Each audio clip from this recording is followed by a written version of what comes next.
Salut et bienvenue dans votre magazine de la Coupe d'Afrique des Nations CAN Total Énergie 2021, CAN sucré, CAN amer. Votre magazine vous amène dans les coulisses de la CAN. Commençons tout de suite et maintenant par la CAN qui sucre.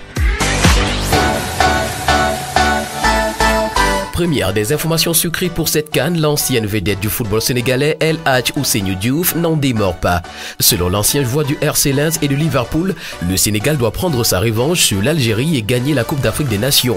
Pour El Hadj Diouf, la campagne du Sénégal sera un échec si la CAN n'est pas gagnée. Le premier favori, c'est le Sénégal qui a été battu en finale par l'Algérie et aujourd'hui, on se doit de gagner pour prendre notre revanche. Tout ce qu'on fera sans gagner ce trophée sera un échec. Et aussi, il faut savoir qu'il y aura de grandes équipes. Ce sera une compétition très relevée, peut-être la plus relevée de ces dernières années, dans un pays où on adore le football. Ce serait une grande fête du football, a déclaré El Hadj Diouf. Le joueur sénégalais Ismaïla Sarr est en route pour rejoindre les Lions de la Teranga dans le cadre de la CAN 2021. Sa libération après le long bras de fer entre Watford, son club et la fédération sénégalaise est un succès pour la CAN.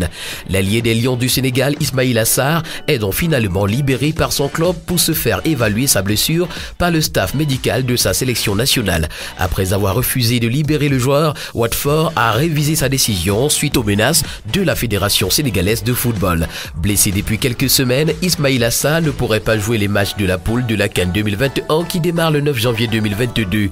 Mais le sélectionneur Aliou Cissé compte sur le prometteur allié de Watford pour les phases à élimination directe. Dans le même temps, le président Macky Sall du Sénégal s'est exprimé devant les Lions de la Teranga. Nous ne réclamons pas de finale, nous voulons la coupe. Le président de la République du Sénégal, Macky Sall, a reçu mardi dernier, 4 janvier 2022, dans l'après-midi, les Lions de la Teranga au Palais de la République. Le chef de l'État leur a remis le drapeau national pour représenter le Sénégal à la Coupe d'Afrique des Nations 2021 au Cameroun. Le président a tenu à cette occasion à lancer un message poignant à Sadio Mané et compagnie. Il a en effet demandé de faire de la campagne au Cameroun une grande réussite. La nation attend avec espoir depuis tant d'années. Alors avec foi, détermination et courage, faites de Cameroun 2021 la plus belle page de l'histoire de la participation de notre pays à la Coupe d'Afrique des Nations de football. Vous en êtes capable, leur a dit Macky Sall. Pour assurer le transport des différentes délégations attendues au Cameroun pour la CAN Total Énergie 2021, la compagnie camerounaise Camerco a renforcé sa flotte. Camerco a réceptionné lundi dernier un Airbus A320 d'une capacité de 180 places. Selon notre confrère Thierry Ngongan, un second Airbus est attendu en terre camerounaise dans les prochains jours. C'est un ouf de soulagement pour la compagnie nationale de transport aérien en grande difficulté depuis plusieurs années. Afin de davantage donner un goût sucré à cette Coupe d'Afrique des Nations, le président national du MRC, le Mouvement pour la Renaissance du Cameroun, le principal parti d'opposition au Cameroun, s'est exprimé. Maurice Kamto a dit « Aucun membre du directoire, aucun cadre du MRC au Cameroun ou de la diaspora ne doit tenir des propos désobligeants sur la CAN Total Énergie 2022 au Cameroun. Si on ne peut pas se taire, qu'on souhaite la bienvenue aux étrangers dans notre pays à l'occasion de cet événement sportif continental. C'est-à-dire qu'avec cette sortie, la CAN sera davantage sucré. »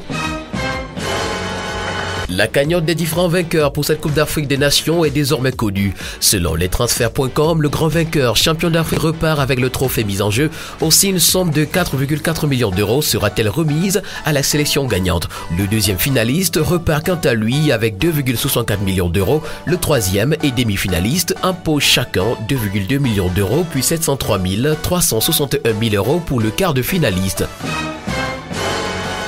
Pour terminer avec ces informations de la CAN sucrée, aujourd'hui est jour d'arrivée en terre camerounaise des équipes du Sénégal, Gabon, Nigeria, Malawi. La Tunisie sera le dernier pays à rejoindre le Cameroun. Ce sera samedi prochain.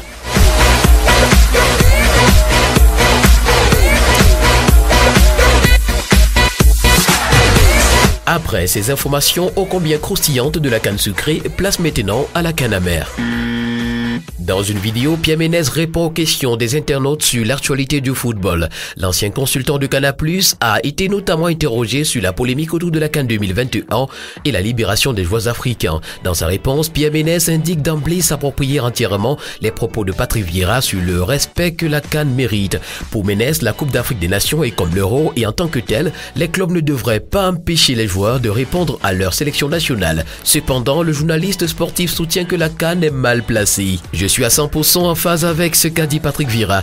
La CAN, c'est comme l'Euro. C'est ni mieux ni moins bien. Ce n'est pas normal d'empêcher les joueurs d'aller jouer pour leur sélection nationale.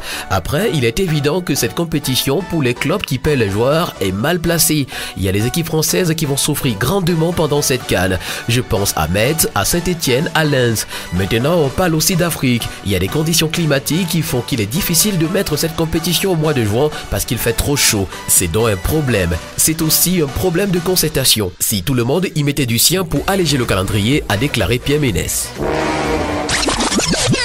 On aurait aimé pour cette CAN voir des stades pleins à craquer, mais seulement coronavirus est invité à la fête. La Confédération africaine a annoncé de commun accord avec les autorités camerounaises les jauges au sein des stades pour les 52 rencontres de la compétition. Pour les matchs des Lions indomptables du Cameroun lors de cette CAN, il sera appliqué la jauge de 80% de la capacité totale du stade accueillant la rencontre.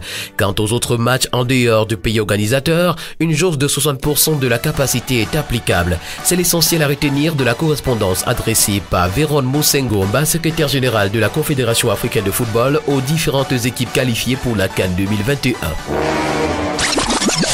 Pendant cette CAN 2021, il faut dire que France 24 appuie vraiment là où ça fait mal au pouvoir de Yaoundé. Malgré les menaces des Ambazoniens de perturber la Coupe d'Afrique des Nations, Yaoundé continue de rassurer les uns et les autres sur les mesures prises.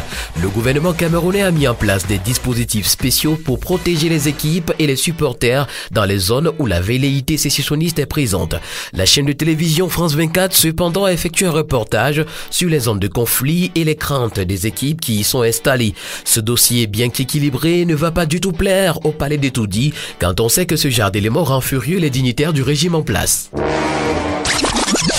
À 5 jours du match d'ouverture face aux Lions indomptables du Cameroun, 3 joueurs des étalons du Burkina Faso ont été testés positifs au coronavirus. De nouveaux cas de coronavirus ont été découverts dans le rang des étalons du Burkina Faso. Il s'agit des joueurs Issoufou Dayo, Dramani Kema et Kylian Kema. Ces joueurs ont été immédiatement placés en isolement et n'ont pas effectué le déplacement à Yaoundé.